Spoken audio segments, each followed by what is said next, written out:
All right, good afternoon. Welcome to Lexington Learns. Today I am joined by Marci Cemenska of Ohm Cookies. And we actually have some people also just joining us for the call, and we will leave some time for questions if other people join in too. But just to get the ball rolling, Marci, tell me how Ohm Cookies came about. Well, Ohm Cookies started some years ago, and so I'm married to a man from India, and Okay. I was making Christmas cookies. And at the time, I thought, oh, I wonder if they have sort of Indian-themed, cookie cutters kind of Mhm. thing. And when I searched for them, I didn't find any. And I thought, well, that could be an interesting business. And then somehow I was talking to another friend of mine, and he said, well, why don't you make cookies instead of, the cookie cutters? And so that was sort of the start of Ohm Cookies. I've seen some of the designs are very intricate. Is it a cookie press, or do you press like a basic cookie and then make a design on top? So I use stamps. So our little description of the business is I make made to order stamped shortbread cookies with flavors and designs from around the world. So a stamp, I guess, might be kind of like a molded cookie, but you don't put the dough in the cookie. You kind of just stamp it, kind of like Okay. you do, I don't know, you do arts, or something. Yeah. So and so I actually I can show a few pictures at some point. I have some backgrounds. Okay. Yeah. So yeah. Oh, So I have a potter that makes the stamps. oh And wow. so let's call them proprietary stamps that are ours, and then we can also do stamps for people, like for an event Okay. or business. So sometimes we've made the design to be like a logo, Hmm. either the exact logo or something close to it. Hmm. So we're able to do that. That's awesome. And I did read, so you have flavors, as you said, from around the world. So it's not just a standard shortbread cookie. You're working with, um, you know, cardamom and cinnamon and lavender and all kinds of different um, what we Americans would think of as non-standard cookie flavors, right? Yeah, yeah. So last week I did a fennel pollen Oh cookie, and so that's like kind of a light flavor of anise. wow. Hmm. And a popular flavor is rose pistachio. Oh, Rose isn't a popular flavor in the States, but in other parts of the world it is. And then I also do some ones that are a little bit more savory, like black pepper. oh, interesting. So yeah, How does that come across? actually it comes across very well. Yeah. Yeah.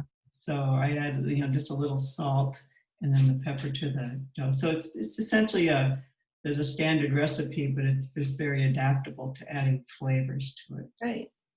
Oh, wonderful. So how have you had to adapt during this shutdown? What has changed about the business for you? Well, I don't have a storefront, so I wasn't impacted in that way. Mhm. But earlier this year, I was starting to give more attention to sort of B2B business, and that often came around like for events, things like that. And that just came to a crashing halt Right. with no events. And so that was kind of one big change because I was, sort of renewed energy going on that path. Great. And then the other impact I will say was there was, I had supply chain issues. And so there were some weeks when there was no flour to be had and there Right. was no butter. I mean, I use King Arthur flour and Cabot butter, and those just weren't available. And so I didn't do, really much baking at all for a couple weeks. I happened to have a little bit, in stock, Hmm. but I couldn't really take on too much because I just didn't have the ingredients. But I know one thing you started was delivery, right? Yeah, so I always kind of did delivery, but I started doing for the community. I started doing a flavor of the week, Hmm. and I would put on that Lexington Mavens Facebook page, and then on my page, and so that's been kind of fun because it sort of kept me baking, and it's partly, so I often stamp, so I had a stamp that said joy on it. Mm-hmm. And so the idea was to deliver joy to your doorstep. And that's just been kind of fun. And so each week I'll have a flavor and people can order, and then I deliver it to the doorstep. How have your customers responded to that? I mean, has anybody had a particularly nice reaction or? People have responded really well, and so, they say, look, I feel joyful already. I ate one cookie and joyful already. And, I delivered some today and the person said, we really can't get enough of these. We really are enjoying this. And so, I think it's been a little fun for everybody. Yeah. Yeah. Well, it's something to look forward to, right? Yeah. We haven't had a whole lot of joy, certainly delivered, throughout this time. Has anybody purchased it as like a surprise for someone else? It's like showing up on their doorstep. There was a person that delivered a gift to somebody, and then out of this sort of cookie of the week, people have ordered some for frontline workers. Okay. And so I'll package them for that. Yeah. And so, yeah.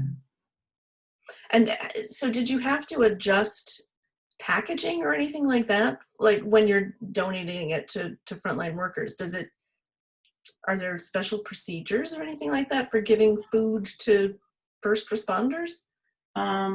Well, that order was like, I think she was a physician and she was giving it to people she worked with. I see. Okay. That particular order we packaged in packages of a dozen and kind of gift wrapped. And so she would give those to people. But I delivered to a pharma company that's kind of working on a vaccine, and that was just sort of, a gift from me. And Yeah. those, so what we did was I individually wrapped them, and so that people could essentially come and, the office and pick one up and take it for themselves. Yeah. Okay. And I read on your website too that it's not just about the cookies. There's a giving back and a charity piece to it, which is obvious when you're donating the cookies to a physician or something like that. But overall, how does the charity piece of it fit in with your business model? Well, the purpose of this business was to really give back. And so in some cases I give cookies to organizations like for their auctions. Okay. And so I've supported like Tutoring Plus in Cambridge, and I've supported the Lexington Education Foundation, things like that, and, I always, some grand plan, if this ever, really grew, then I would donate some portion to charity. I'm not quite there yet, but I try to do these other things. Are you working out of a commercial kitchen or no, you're working from home? So I currently work out of my residential kitchen. Okay. So it's inspected by the town, and I'm held to all the same standards, but I do cook out of a residential kitchen. How many cookies can you produce in a residential kitchen? The order that's going out tomorrow was for 18 dozen. Wow. And so I can produce quite a few cookies in my residential kitchen. But wow. But is that an all day endeavor then to do 18 dozen cookies? It wasn't all day, but I did it over a few days. Okay. Yeah. If you had a commercial kitchen, how would things change? A commercial kitchen, one thing that I'm thinking of even prior to going to the commercial kitchen is another oven so that I can bake more trays at a time. A commercial kitchen would allow me to bake in larger quantities, and I could potentially do more wholesale orders. I could get the certification for wholesale. So right now in a residential kitchen, I just can sell retail. I see. Okay. Yeah. So, and please don't take this the wrong way, because I think what you're doing is really wonderful, but I can imagine somebody saying like, all right, how is a cookie going to change the world? Or, how can a cookie have a mission or something like that? What do you say? I mean, how do you feel about the power of a cookie? Well, I'll say from a very high level, if you think of the fact that we're all connected, then delivering these cookies to people creates such good energy, such good energy. I mean, I've met all different kinds of people, and who doesn't smile when they're given a cookie, you know? And so I think in that sense, it can change the world, and also, giving to organizations, Sure. helping them with their mission. And so I think, I think that it can impact the world, one cookie at a time. So how did your husband react to this? You said this all started because you wanted to find some patterns to reflect his Indian heritage around Christmas time. Do you bake a bunch of Indian Christmas cookies now? I don't.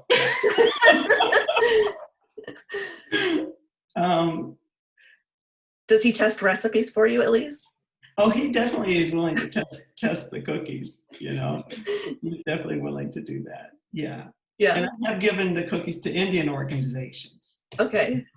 And events. And so it really kind of crosses a lot of different cultures, to be honest. And sort of as I travel, I pick up ideas for other flavors. Mm-hmm. What's your favorite flavor? My favorite flavor? I have to say I really like lemon black walnut. Okay. Yeah. And are there actually walnuts in it, or is it like a walnut oil? No, there's black walnuts in it. Okay.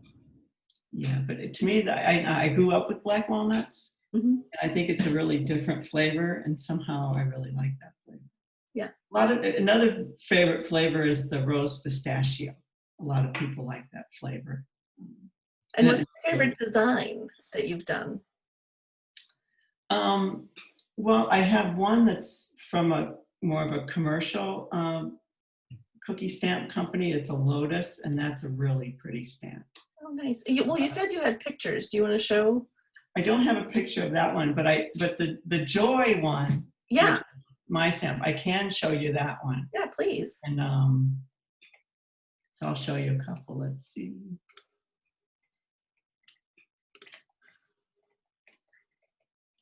Oh yeah. So that's see, now you're literally surrounded by joy. I'm surrounded by joy. I'm surrounded by joy, And so that's a really nice stamp. And then more just a more Indian design that was made from like an ancient sari pattern is this one. Okay. And so it looks like that. I always end up right in the middle. Well, that's a nice thing about a cookie, right? I mean, it does have, it has the circular shape that we all sort of naturally respond to, because the circle is unity and the continuity of, things going forward, the circle of life, the circle of time, and things like that. So, of course, you're right in the middle. We're all in the middle, right? Yeah. I love that. And what was the flavor on that then? That one I think is lemon. The one that's behind me is lemon, because I see little bit, because it's really a lemon zest, and I see little bits of lemon zest in it. All right. Well, at this point, I'm going to let Beth Ann in. And so, Beth Ann, I'm unmuting you. I think there we go.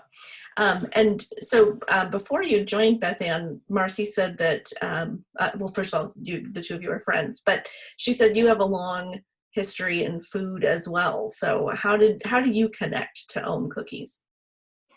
Well, like Marci said, we've been friends for many, many years. Our daughters were in preschool together. And Marci and I have a love of food, but also a joint love of political activism. And so, a lot of those things have been connected, especially with what Marci's been doing with her cookies. She's, used them to, promote different causes, which I think is fantastic, and I'm super supportive of that. And yeah, I owned a cafe and catering business and a wine business, so I into food definitely, and so that's something that we also share. So it was fun to hear this interview. I learned some things I didn't know. So what's your favorite flavor that she makes? I love the one, I can't remember exactly, but the one that is cardamom, the one that has cardamom in it. That's my favorite. I like the slightly more exotic flavors in the cookies. So that's probably my favorite. They're all wonderful, but that one especially is great. So, yeah. Excellent. What's the flavor this week, Marci? The flavor for this week was this vanilla and lemon, Okay. 2 different flavors. But next week it'll be black pepper. I haven't tried that one. I'd like to try that. I was going to say, so people can what? They can go on your website and make an order? Just email me at info@ohmcookies.com. Yeah. Okay. And then I guess you'd call it contactless. So I issue a PayPal invoice. Mm-hmm. Gets paid, and then I just deliver it to your door, and I wave as I'm. That's wonderful. I'm gonna have to. I think I'm gonna have to order some black pepper. I'll email you. You don't have to take this order over the air right now, but no, because I agree. I would like to try a black pepper cookie. I think that would be very interesting. Well, thank you very much for taking the time to talk with me today, and Beth Ann, thanks for joining us too. Yeah, it was fun. I'm going to stop the recording, and we will say adieu. Okay. Thanks, Erin.